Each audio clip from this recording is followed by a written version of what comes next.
Hello, everyone. Welcome to the Newsbrowse News broadcast. Al Jazeera reports that an Israeli airstrike targeted a crowd near the Al Jazeera Club in central Gaza City, resulting in several Palestinians being rushed to hospital with severe injuries.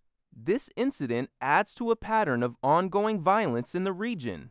According to Al Jazeera, near-daily Israeli attacks have claimed the lives of more than 700 people since a ceasefire, which began in October 2025, supposedly came into effect. The report highlights the persistent human cost of the conflict despite diplomatic efforts for de-escalation. Al Jazeera reports that Hamas's armed wing has firmly rejected demands for its disarmament, stating that such calls are an attempt to perpetuate Israel's genocide against Palestinians in Gaza.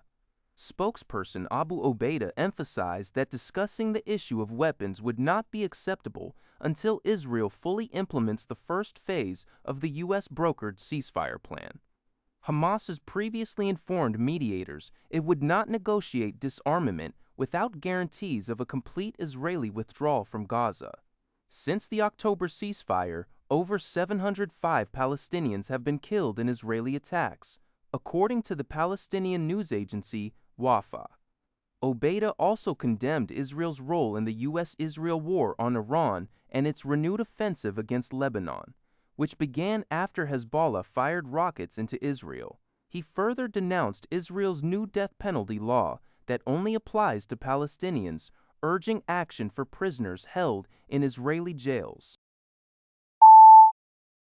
UPI reports that South Korea has clarified that conditions for ships transiting the Strait of Hormuz vary significantly based on the vessel's type, ownership, cargo, destination, and crew nationality. The Foreign Ministry indicated it is actively working with international partners to address disruptions caused by the ongoing blockade and ensure freedom of navigation under international norms.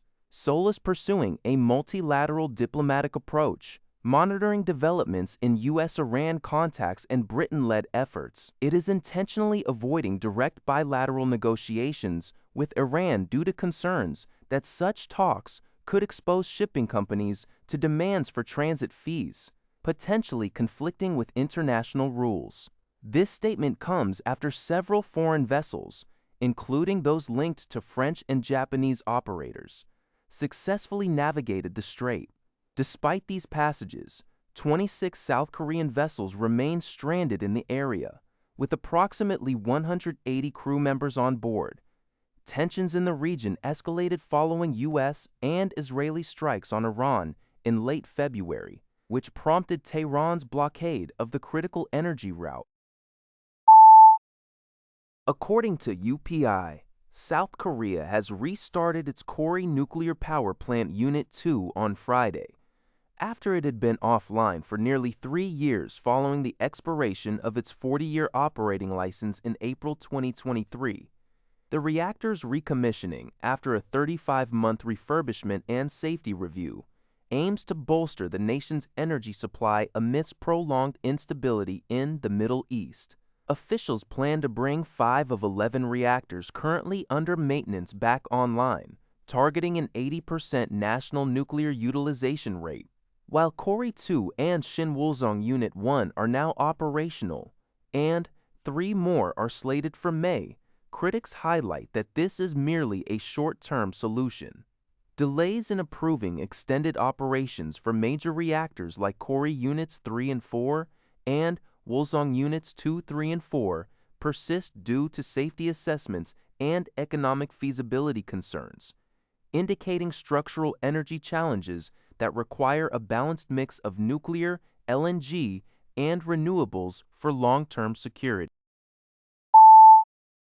Air China's direct flight route between Beijing and Pyongyang, North Korea, has been suspended in April, only a month after it resumed operations. The route, which had been halted for 6 years since the COVID-19 pandemic, saw its first resumption flight KA-121 on March 30th with merely a dozen passengers. Although the resumption was highly publicized by Chinese state media and attended by Chinese embassy officials in Pyongyang. It ceased operations after a single round trip. Staff from Air China confirmed the cancellation of April flights, with May's schedule uncertain and tickets unavailable. The reason for the suspension is believed to be the surging international oil prices, which have increased fuel costs, making it difficult for Air China to sustain a route with such limited demand. Political analysts, as noted by the Epoch Times, suggest that despite recent official exchanges between Beijing and Pyongyang, the relationship between the two authoritarian regimes is driven by interests and suspicion, rather than genuine friendship. That's all for this video. Thank you for watching. See you in the next video.